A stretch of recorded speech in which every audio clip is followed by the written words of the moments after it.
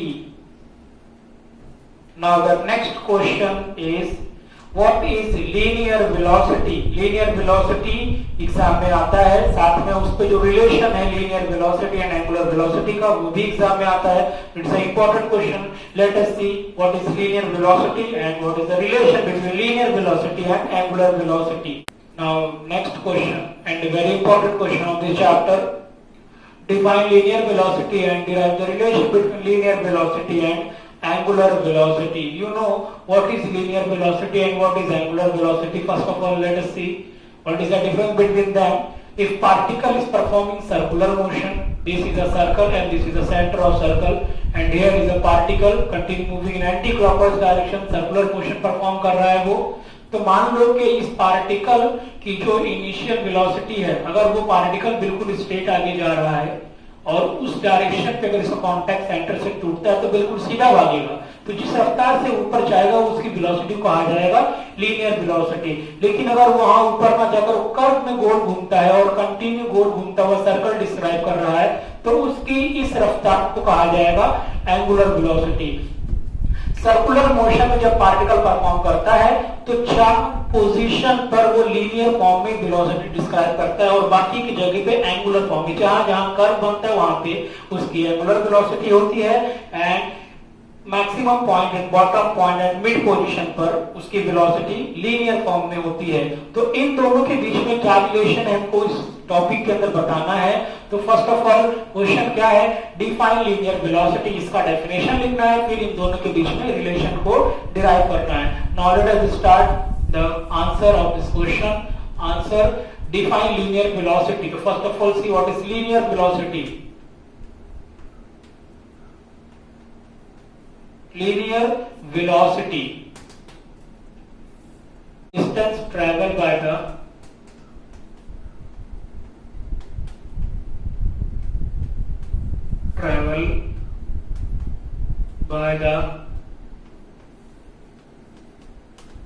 particle per unit time in a given direction is called linear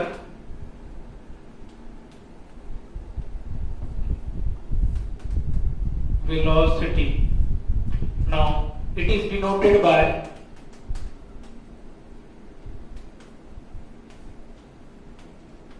v and it is given by formula is v is equal to, now this is a particle and this is continue performing circular motion, तो उसकी कुछ distance जो होगी linear direction में, distance travel by the particle.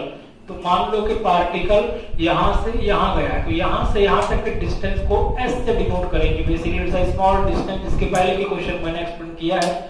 तो distance travel by the particle per unit time, थोड़े time पे कितना distance travel, consider the s distance travel किया है t टाइम में, तो उसकी वेलोसिटी को ऐसे कैलकुलेट करेंगे, कितना डिस्टेंस ट्रेवल किया कितने टाइम में डिवाइड करो तो उसकी लीनियर वेलोसिटी कैलकुलेट की जा सकती है. नाउ तो एक फॉर्मूला आपको और मिलता है इस चैप्टर का, linear velocity is equal to v is equal to s divide by t. Now next यहां पे एक फॉर्मूला और ऐड करेंगे, linear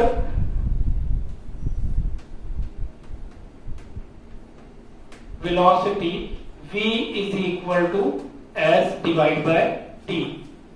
Now this is the fifth formula of the chapter, linear velocity. Now next we have to see the relation between linear velocity and angular velocity.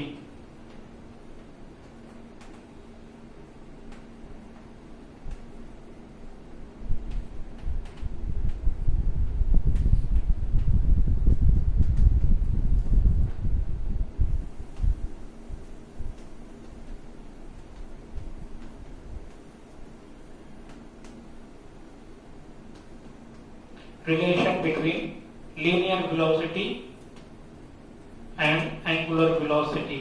So consider a particle here which is performing circular motion.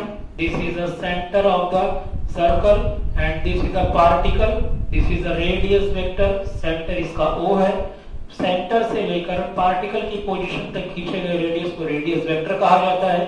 This is the initial position consider and this is the final position be here. तो initial position से लेके final position तक के बीच का जो उसने distance travel किया, consider distance is S here, और जो एंगल बनाया है angular displacement is theta here. Now first point is the relation. Consider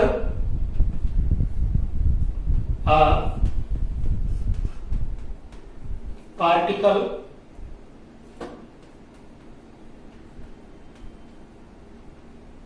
performing circular motion in ये पार्टिकल एंटी क्लॉकवाइज डायरेक्शन में ए से बी पे, मतलब डायरेक्शन इस तरह से है. तो consider this is the anti clockwise direction, move हो रहा है ये. तो consider a particle performing circular motion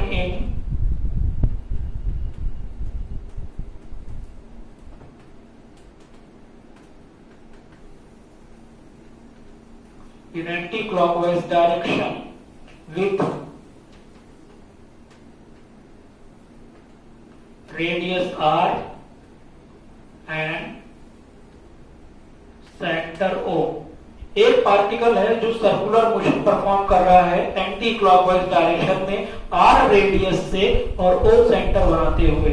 now हम अच्छी तरीके से जानते हैं जब पार्टिकल सर्कुलर मोशन परफॉर्म कर रहा है तो उसके अंदर उसकी लीनियर वेलोसिटी एंगुलर वेलोसिटी दोनों होगी. तो लीनियर वेलोसिटी का फॉर्मूला क्या है? तो next point in relation the linear velocity of a particle is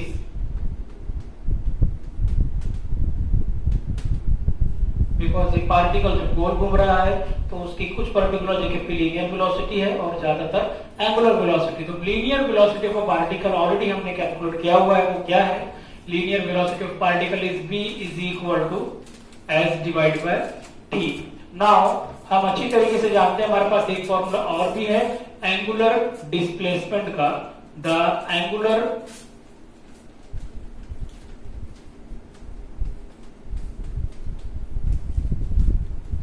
displacement is given by theta is equal to s divided by r. Consider this is the equation number 1, linear velocity. Angular displacement का formula है theta is equal to s divided by r. ये r divide में equal के वहां जाएगा, theta से multiply हो जाएगा, तो हमको s का वैल्यू मिल जाएगा. It is r into theta. तो ये s की वैल्यू जो हमको मिली है उसको उठा के पुट करना है इक्वेशन 1 में. तो put in equation 1. now what is the become this equation? तो v is equal to s की वैल्यू को क्या मिली है? r into theta. डिवाइड में क्या है उसके? t है. नाउ हमको एक और फॉर्मूला मालूम है कि थीटा डिवाइड बाय t क्या होता है? Theta divide by t is the angular velocity. तो जहां थीटा डिवाइड बाय t वहां पे लिखेंगे एंगुलर वेलोसिटी यानी कि ओमेगा. तो फाइनली ये हो जाएगा v is equal to r into theta divide by t के जगह पे लिखेंगे ओमेगा. कहां से आया ये? From angular velocity. नाउ ये रिलेशन है, it is a linear velocity, this is angular velocity, और एक ही फॉर्मूले में आ गया. This is the relation between linear velocity and angular velocity. Exam में कभी कभी इस तरीके से भी आता है, also express in vector form. तो इसको किस तरीके से लिखेंगे वेक्टर फॉर्म में? In vector form v is equal to r vector है इसलिए क्रॉस आएगा यहाँ पर ओमेगा और सबके ऊपर बार लगा देंगे वेक्टर फॉर्म में रिप्रेजेंट करने के लिए. तो this is the relation between linear velocity and angular velocity in vector form. Students, ये काफी इंपॉर्टेंट क्वेश्चन था। अब तक मैंने जितने क्वेश्चन पढ़ाए हैं आपको एक फेयर बुक के अंदर सभी को लिखना है और इन सारे फॉर्मूलेस को जो अब तक हमने देखे हैं इन सारे फॉर्मूलेस को याद रखना है। चैप्टर को कंटिन्यू करेंगे नेक्स्ट लेक्चर में। Thank you.